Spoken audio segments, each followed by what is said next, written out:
아주 오래된 예화입니다.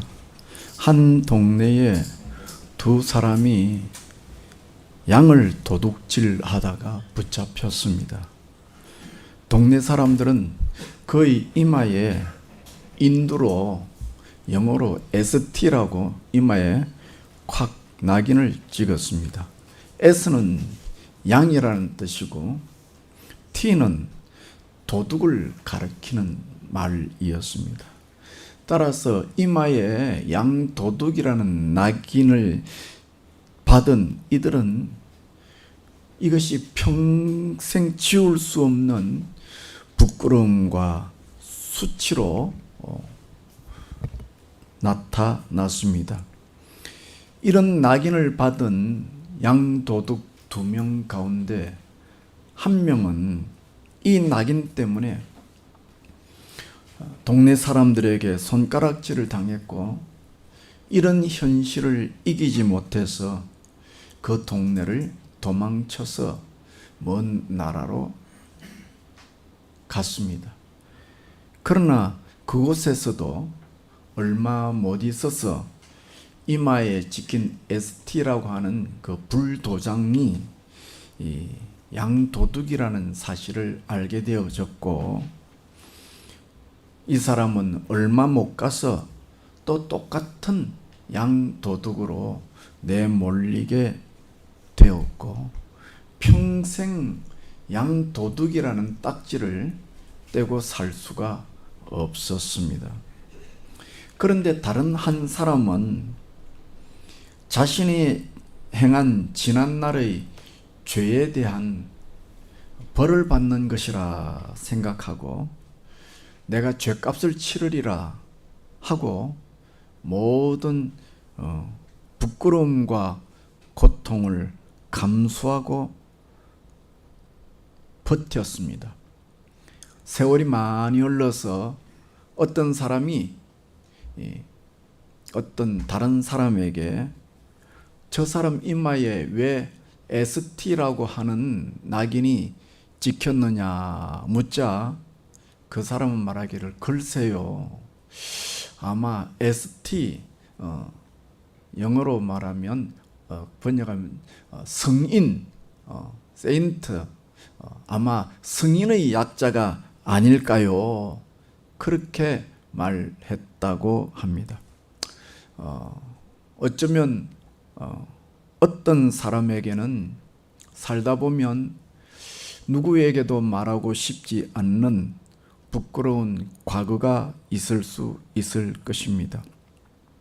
이런 지나간 부끄러움이 마치 자기 바짓단에 못질을 한 것처럼 자신의 주어진 삶에 자꾸 위축을 당할 수 있을 것입니다.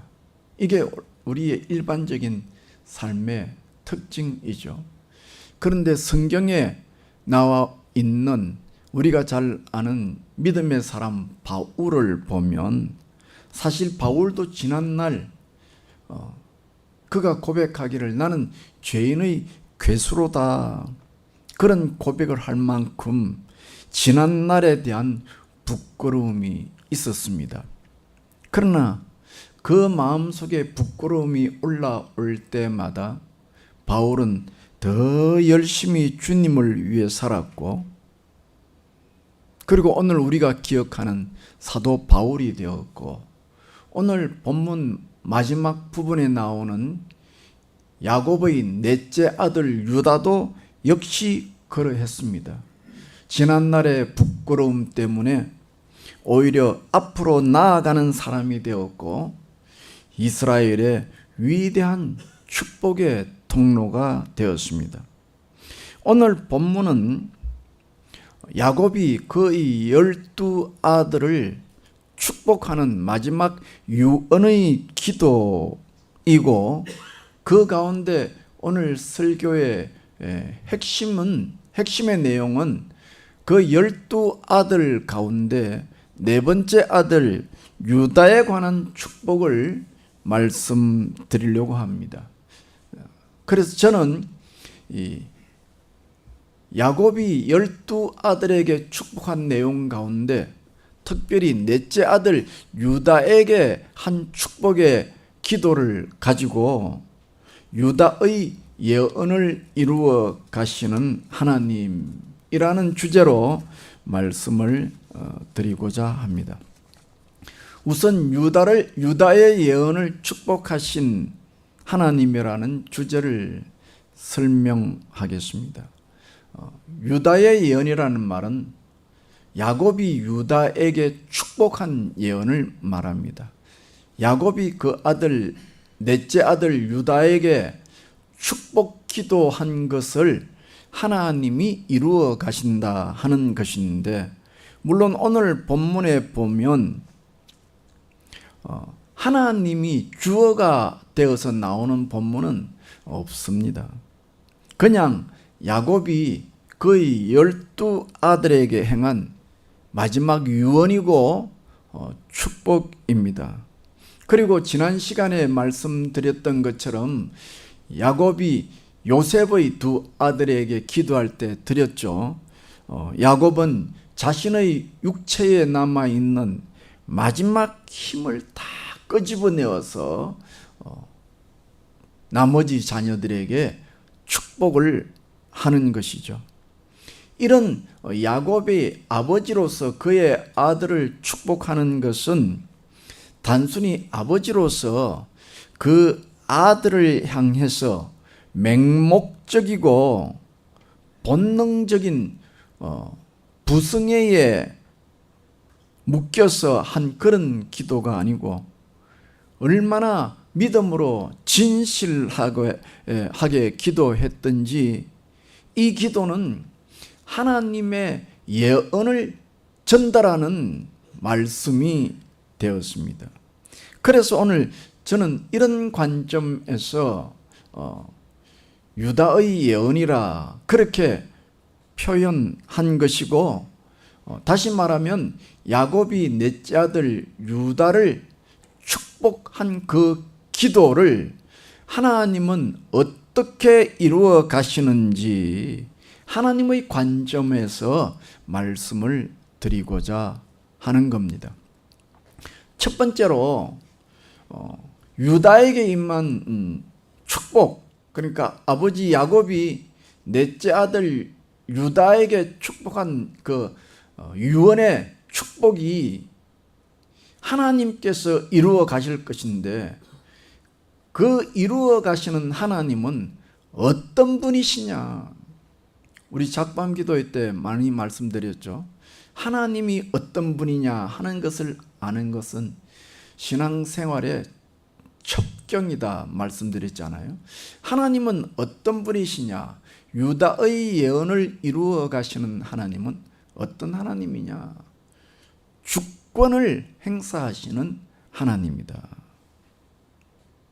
하는 것입니다. 그래서 야곱이 12아들을 축복하는 내용을 전체를 보면, 물론 유다를 축복하는 내용에도 나옵니다만은 전체적으로 봐도 분명히 알 수 있는 중요한 특징이 나오는데, 그것은 하나님의 뜻, 하나님의 주권을 생각하지 않을 수 없습니다. 왜냐하면 야곱이 이제 첫째 아들, 둘째 아들, 셋째 아들, 넷째 아들, 오늘 본문은 넷째 아들까지 잡았거든요. 첫째 아들, 둘째 아들, 셋째 아들, 넷째 아들을 축복하는 그 기도를 보면 처음 세 명의 아들, 장자로 시작해서 첫 번째, 두 번째, 세 번째 아들을 보면 그 아들에 대해서는 지난날의 죄를 지적합니다. 축복 기도인데 그 부분만 보면, 오늘 읽은 본문 앞부분만 보면 분명히 아버지 야곱이 세 아들을 향해서 축복한 기도인데, 내용을 보면 지난날의 죄를 지적하면서 마치 저주와 같은 기도를 하는 겁니다. 그런데 넷째 아들 유다의 경우를 보면 이 넷째 아들 유다도 역시 첫째 아들, 둘째 아들, 셋째 아들과 능히 비교할 수 있을 만큼의 큰 죄인인데도 불구하고 넷째 아들은 첫째, 둘째, 셋째와는 격이 다른, 차원이 다른 축복 기도를 한다는 것입니다. 그러니까 이게 왜 똑같은 죄인들인데, 똑같이 큰 죄를 지은 아들들인데 첫째 아들, 둘째 아들, 셋째 아들은 저주와 같은 내용을 말하고 넷째 아들은 축복으로 말씀하시느냐. 이런 관점은 하나님께서 야곱의 아버지 이삭이 그의 자녀 에서와 야곱을 낳을 때 어미 뱃속에서 아직 태어나지도 않은 쌍둥이인데, 에서와 야곱이 쌍둥이인데 태어나지도 않았는데 하나님은 기도하기를, 말씀하기를 에서는 버렸고 야곱은 사랑했다, 택했다 하는 것과 똑같은 맥락입니다. 이런 관점에서 볼 때 하나님은 어떤 분이냐? 하나님이 축복하시는 것은 인간의 죄의 유무와 상관이 없다. 다시 말하면 하나님이 축복하실 때 인간의 어떤 요소에 따라서 좌우되는 분이 아니다. 저 사람은 복을 받을 만한 사람이니 하나님이 축복하시고, 저 사람은 못된 짓을 했으니 하나님의 저주를 받는다, 이런 것이 아니고 하나님의 뜻대로 하나님의 자유로우시고 기뻐하시는 뜻에 따라서 인간의 어떤 요인에 묶이지 아니하고 하나님께서 그의 뜻을 행하신다 하는 것입니다. 그러니까 왕왕 이런 것을 보면서 우리 인간의 입장에서 보면 하나님은 공평하지 않으시다, 이런 느낌을 하는 거죠. 왜 우리 집안에서 저 아이는 예수님을 잘 믿는데 이 아이는 왜 예수님을 안 믿느냐? 인간의 편에서 볼 때는 불공평하단 말이에요. 그러나 그렇지 않습니다. 인간은 시간에 묶여 있잖아요. 환경에 묶여 있잖아요. 그러므로 시간에 따라, 환경에 따라 변하는 것이죠. 사람이 딱 서 있으면 해가 움직임에 따라서 인간의 그림자가 움직이는 것처럼 인간은 변화무상하단 말이에요. 그러나 하나님은 시간과 공간을 넘어서는 분이기 때문에 절대 불변이다, 변하지 않는단 말이에요. 그러니까 하나님에게는 논리상 불공평이라는 것, 불의라는 것이 있을 수가 없어요. 처음부터 끝이 다 똑같기 때문에. 단지 우리가 느끼기에는 사람들이 범한 죄가 다 똑같아 하더라도, 첫째 아들, 둘째 아들, 셋째 아들, 넷째 아들이 다 똑같은 죄를 지었다 하더라도 하나님께서 이 죄를 다스리는 그 은혜의 방법은 우리의 생각과 판단을 넘어서서 다루실 수 있다는 거예요. 다시 말해서 하나님은 누구는 이렇게 다루시고 다른 사람은 저렇게 다루실 수 있다는 것입니다. 다시 말하면 야곱이 12아들을 축복할 때 처음에 장자로부터 첫째, 둘째, 셋째에게는 그들의 죄를 지적하고 경고하시고 회개에 이르도록 일시적으로 눈앞에 어떤 저주처럼 보이는 고통과 시련을 주신다고 약속했지만은 이것은 하나님의 택한 백성들이거든요. 첫째, 둘째, 셋째도 다 하나님의 택한 백성이란 말이에요. 그러므로 그들이 영원한 저주에 빠지지 않도록 마지노선을 그어준 귀한 축복의 원리라 할 것입니다. 따라서 이 첫째, 둘째, 셋째 아들의 후손이 되는 이스라엘의 지파들은 그들이 그 조상들이 범했던 그런 비슷한 환경에 노출될 때에 그들의 조상에게 향하신 하나님의 예언의 말씀을 기억하고, 아, 그때 우리 조상이 그렇게 했으니 나는 그렇게 하지 말아야지. 하나님의 경고를 미리 알았으니, 아, 하나님이 나에게 이런 경고를 하시려고 미리 우리 조상에게 이걸 보여주셨구나 하고, 우리 조상으로부터 내려오는 그 모든 어떤 하나님의 징계 이런 것들을 믿음으로 다 끊어버릴 수 있도록 가이드라인을 제시하셨구나 하는 것을 알고, 우리는 회개함으로 악에 빠지지 않고 하나님의 백성으로서 아름다운 열매를 맺는 노하우가 되는 거죠. 귀중한 노하우가 되는 거죠. 누구나 집안에 내려오는 독특한 특성들이 있잖아요. 어저께 금쪽이 상담하는 거 잠시 봤습니다. 할머니가 나오셨더라고요. 그러고 나서 어머니가 나와. 그 손자를 문제를 가지고 이동하는 거 보셨습니까? 그러면서 그 어머니가 자기 어머니, 할머니에게 화낼지 모르지만 내가 이야기를 해야 되겠다 하잖아요. 자기 할머니가 이혼을 했다는 거예요. 자기도 이혼을 했다는 거예요. 그래서 이 엄마가 어릴 때 그 엄마의 이혼한 것으로 인하여 큰 아픔을 겪었는데, 그것이 자기도 역시 이혼함으로 인해서 자기의 자녀도 똑같은 길을 걸어가는 것 같은 느낌을 받아서 마음이 너무 아프다는 이야기를. 그러니까 오늘 이 야곱의 첫째, 둘째, 셋째를 하나님께서 경고하는 것은 그것을 통해서 우리는 믿음으로 사전에 예방하고 나의 그런 아킬레스 같은 약한 점을 차단하고 끊고 하나님의 백성으로서 돌아서는 삶을 삶으로 아름다운 축복의 열매를 맺어라 하는 것이죠. 하나님은 이런 방법으로 야곱의 첫째 아들과 둘째 아들과 셋째 아들을 사랑한 것입니다. 축복한 것입니다.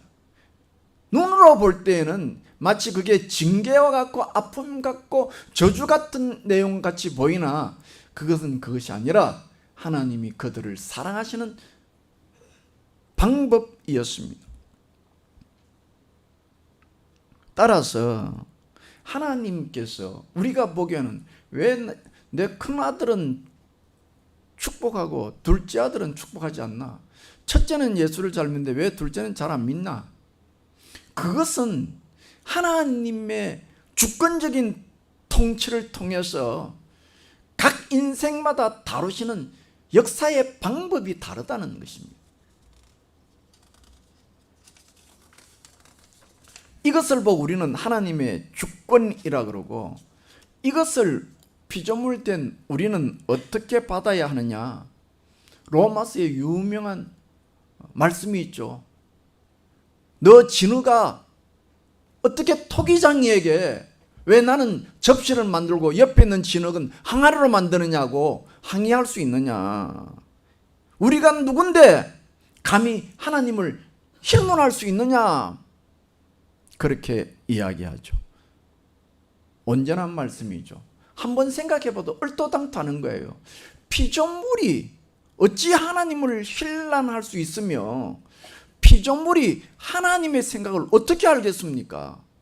도무지 불가능하죠. 컴퓨터가 꼬물인데 거기에 아주 뛰어난 소프트웨어를 넣으면 컴퓨터가 작동합니까? 작동하지 않죠. 인간이 어찌 하나님의 깊고 넓은 그 뜻을 어떻게 알고 인간의 입장에서 하나님을 힐문할 수 있겠습니까? 단지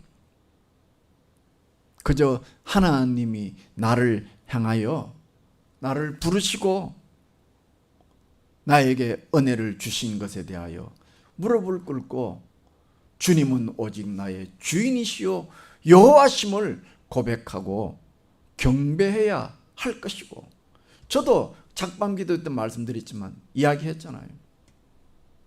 어떻게 나를 불신 가정에서 그렇게 불러내어 하나님의 종으로 삼았는지 의안이 벙벙하고 이해가 안 되고, 그저 그런 하나님 앞에 두 손 들고 감사할 뿐이다 하는 것입니다. 둘째로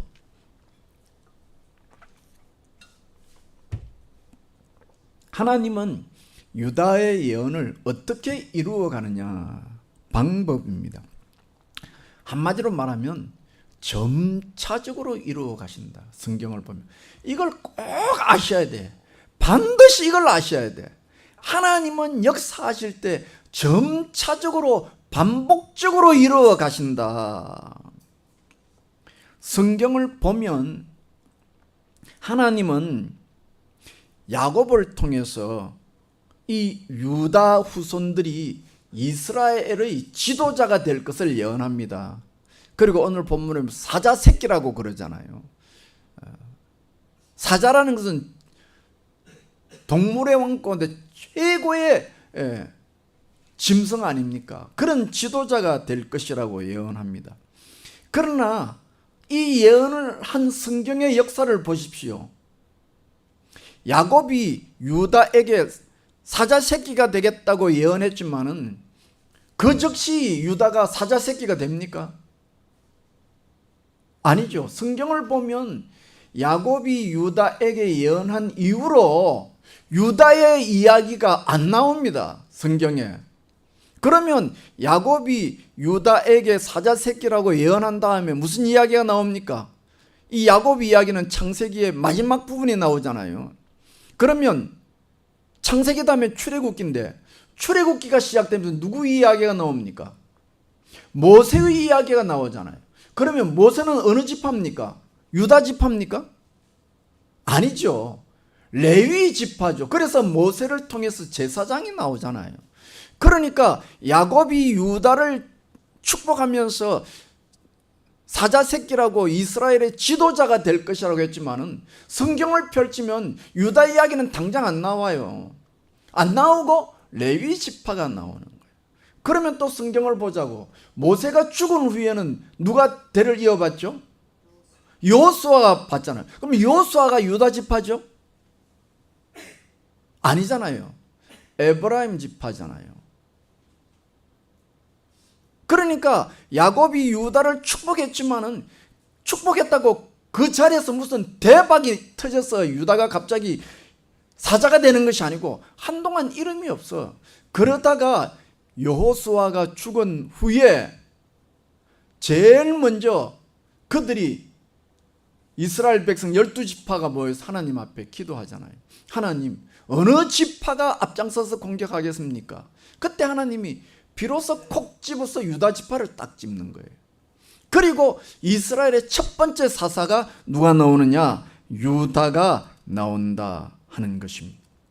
유다 지파라는 것입니다. 이렇게 사사 시대가 시작되는 첫 번째 유다 이름이 나온 이후에 사사 시대가 지나면 왕정 시대가 나오죠. 그 왕정 시대에 이스라엘 통일한 사람이 누굽니까? 다윗이죠. 다윗이 어느 지파입니까? 유다 지파잖아요. 그러니까 하나님께서 야곱을 통하여 유다를 축복했지만은 그 유다가 진정 이스라엘의 사자가 되기까지는 많은 세월을 흘러갔다는 거예요.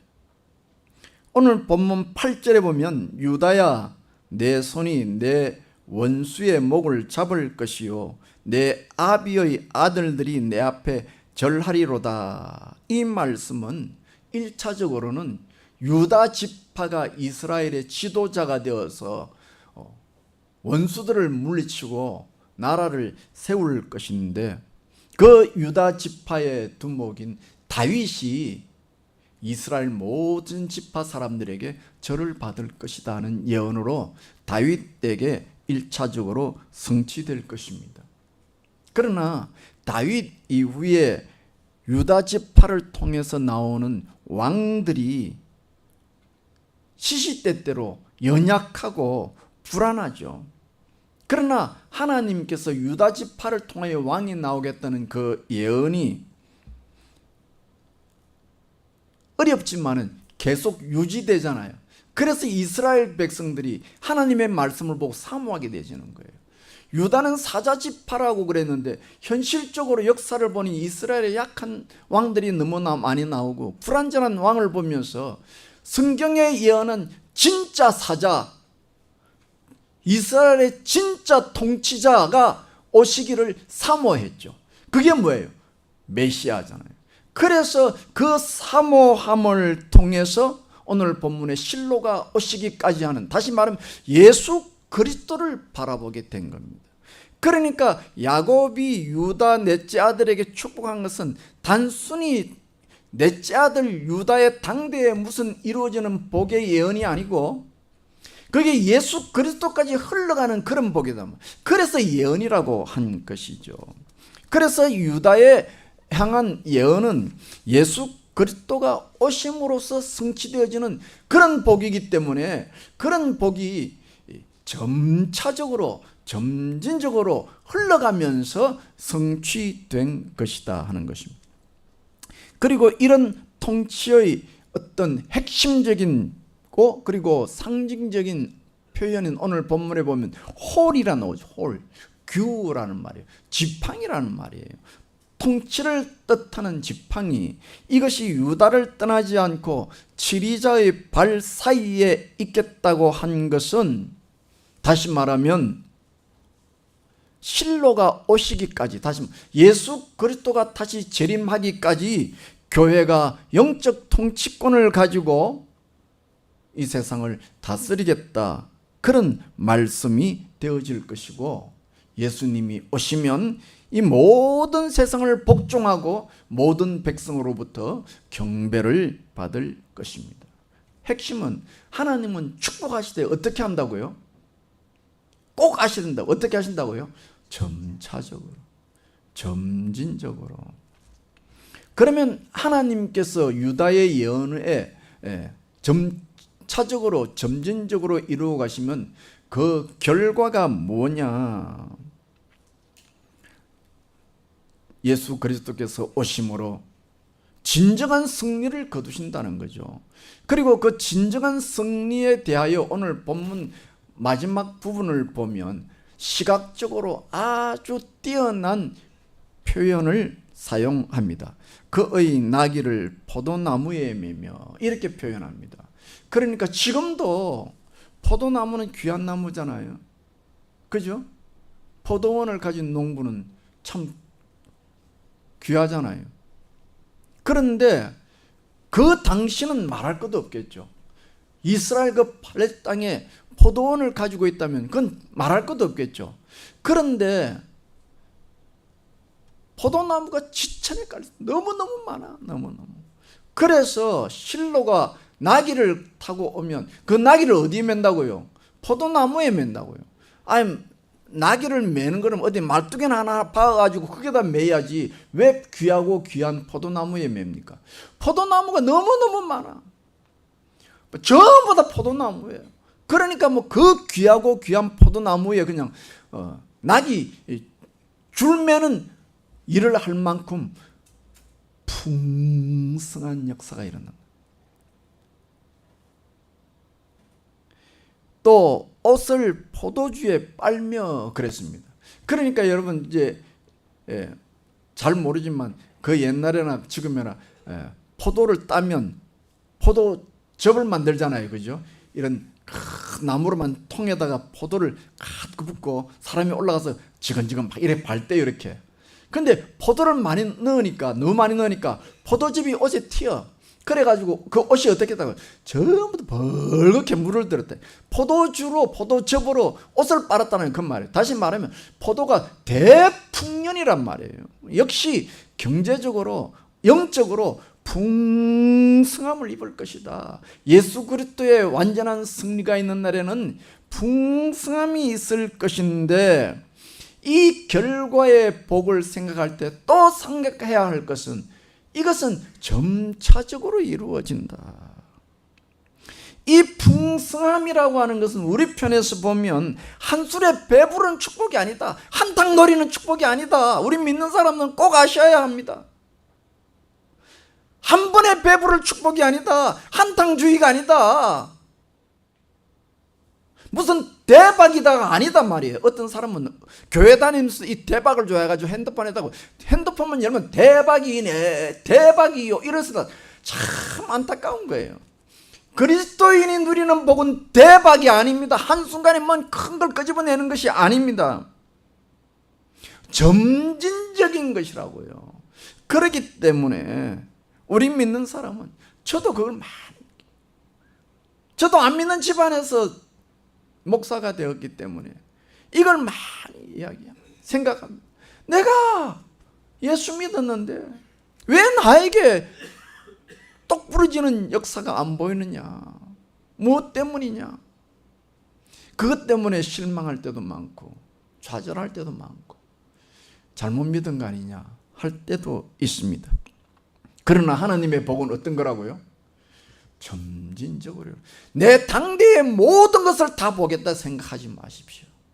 복은 점점 흘러가는 것입니다.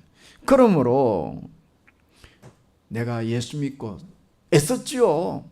얼마나 열심히 믿었습니까? 그리고 얼마나 많은 아픔이 있고 어려움이 있고 실패가 있었습니까? 그렇다고 해서 쉽게 풀죽지 마라. 주저앉지 마라. 왜 나에게 이해할 수 없는 이 일을 주시느냐고 원망하며 주저앉지 마라. 왜? 하나님의 복은 점진적으로 부어주시는 것이기 때문에, 하나님의 결론은 당신의 주권을 통해서 우리에게 축복으로 임할 것이기 때문에, 그 방법과 과정은 사람마다 다 다르지만 그 결과는 반드시 우리에게 풍성함이 있을 것이니 낙심하지 마라. 선한 일을 하다가 주저앉지 마라. 신앙생활 하다가 포기하지 마라. 하나님을 알면 절대 포기 못한다는 거죠. 한번 현실적으로 봐도 유다가 야곱으로부터 사자 새끼가 되고 홀이 떠나지 않는다는 축복을 받았지만, 앞서 말씀드린 것처럼 유다는 그냥 약속만 받은 것뿐이에요. 뭐 약속을 받았다고, 축복 기도를 받았다고 해서 그 자리에서 갑자기 유다가 무슨 둔갑을 일으켜서 사자가 된 게 아니에요. 유다는 그냥 그 11번째 요셉에게 잘못한 것이 있어서 평생 살아가는 동안 요셉의 눈치를 보면서 살아간 사람이에요. 그러나 유다는 유명한 이야기가 나오죠. 다말이라는 그 이방 여인의 대담한 행위를 통해서 그 복이 이어져 갔고, 다말에게서 나온 세라와 베레스의 경쟁과 수고를 통해서 유다 지파의 번성이 일어납니다. 유다 지파가 자리 잡아가기 시작합니다. 그리고 사사시대 가면 여러분 너무 잘 알잖아요. 사사기 옆에 뭐가 나옵니까? 룻기가 나오잖아요. 그 룻이 누구랑 결혼합니까? 유다 지파의 보아스라는 남자와 결혼을 해서 그 보아스와 룻이라는 여인의 결단을 통해서 다윗이라는 걸출한 인물이 나오고 유다 지파를 최고의 지파로 끌어올리게 된 것이죠. 다윗 이후를 보십시오. 비록 다윗의 후손들이 왕이 되어서 통치를 했으나 종종 부족함이 많이 보이고 불안함을 많이 노출했지만, 그럼에도 불구하고 남유다의 왕들을 보면 대체적으로 이 유다 지파에 내려오는 하나님의 복을 붙잡고 줄기차게 그 축복의 물결을 붙잡았고 유다 지파의 정통성을 유지했습니다. 유다가 망할 때까지. 그리고 그 거룩한 계보를 통해서, 유다 지파를 통해서 예수 그리스도가 탄생된 것입니다. 이처럼 유다에게 임한 예언은, 축복은 유다 당대에 누리고 받는 그런 축복이 아닙니다. 많은 세월을 거쳐서 많은 사람의 연단과 수고와 희생을 거쳐서 그것이 걸음 밑거름이 되어서 이루어졌고 또 이루어져 나갈 것입니다. 그러므로 오늘 우리도 예수 믿는 사람으로서, 우리가 원래는 불신자였는데 예수 믿는 사람으로 들어왔잖아요. 그러므로 우리도 부단히 이 야곱이 12아들에게 예언한 말씀들을 묵상하면서 한편으로는 경고로 삼고, 내가 옛날 불신의 부모로부터 불신의 환경을 내려오던 그 모든 것을 믿음으로 끊고 차단하고, 한편으로는 하나님이 야곱을 통해 12아들을 준 축복의 말씀을 위로로 받고 소망으로 삼고 등불로 삼고 믿음의 길을 꾸준히 걸어가야 할 것입니다. 제발 낙심하지 마세요. 내 당대에 뭔가 일어나지 않았다고 원망하지 말고 돌아서지 마세요. 하나님의 축복은 내 자자손손 받을 축복의 물결이지 내 순간 잘 먹고 잘 살고 끝날 축복이 아닙니다. 만약에 우리가 이런 몸부림과 수고의 길을 가지 않으면 그 옛날 성경에, 구약 성경을 보면 애가라는 게 나오죠. 애가. 예레미야의 애가가 나오고 에스겔의 애가가 나오잖아요. 슬퍼하며 그들이 선지자들이 울잖아요. 이스라엘의 백성들을 보면서. 마찬가지로 우리가 하나님의 백성으로서 몸부림치며 수고하고 노력하고 7번 넘어져도 8번 일어서는 노력이 없이 그냥 주저앉아 버리면 성령 하나님께서 지금도 우리를 향해서 슬픈 노래를 부르실지도 모르는 것입니다.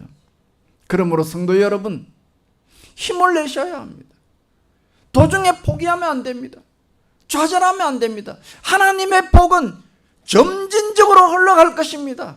분명히 하나님의 주권을 따라서 축복하실 것입니다. 야곱의 12아들의 내용은 전부 다 축복이었습니다. 그래서 그 야곱의 그 축복을 보면 그 자녀들에게 어떤 때는 순간적으로 볼 때는, 일시적으로 볼 때는 징계요, 저주요, 고통의 내용이었지만은 그 예언을 하면서 야곱이 뭐라고 합니까? 주의 구원을 바라는도다. 그 1인칭이 돼서 나오는, 자기가 성령에 취해서 자기 자식들에게 축복하면서도 얼뜻 생각하니 그게 너무 인간적으로 혹독하게 보여. 그래서 야곱이 축복하는 가운데 갑자기 자신이 들어서서 1인칭으로 나와서 주의 구원을 바라보는 자는 복이 있다. 시련과 낭만과 좌절이 있어도 결국 우리는 풍성해질 것이요 성공할 것이요 우리는 이길 것입니다. 이것이 하나님의 주권이요 하나님의 통치입니다. 물론 사람마다 그 통치의 방법이 다를 수 있지만 결론은 그렇습니다. 우리의 결론은 여호와 니시의 길을 흔들 자들입니다. 오늘 우리 초대교회의 이 분명한 비전과 꿈을, 희망을 잃지 마시고 믿음으로 오늘도 전진해 나가는 그런 저와 여러분 되시기를 예수님의 이름으로 축원드립니다. 기도합시다. 하나님 아버지, 맥이 빠집니다. 왜 나에게 이런 일이 있느냐고, 왜 나에게 이런 어려움이 있느냐고, 왜 나에게 이런 아픔이 있고, 왜 나에게 이런 고통이 있느냐고. 어떤 때는 예수님을 믿어도 아무 소용이 없는 것처럼 보이고 좌절의 지능터기에 주저앉을 때도 있습니다. 그러나 그때마다 예레미야와 에스겔 선지자의 우리를 향한 구슬픈 탄식을 들을 수 있게 하시고 그 진흙텅이에서 진흙을 툭툭 틀고 일어나서 주가 주신 희망을 향해서 오늘도 믿음으로 걸어감으로 나를 통하여 내 자자손손 하나님의 축복이 흘러가는 그런 믿음의 통로가 되기에 부족함 없는 저희들 되도록 축복하여 주시옵소서. 감사하옵고 예수님 이름으로 기도하옵나이다. 아멘. 우리 찬송가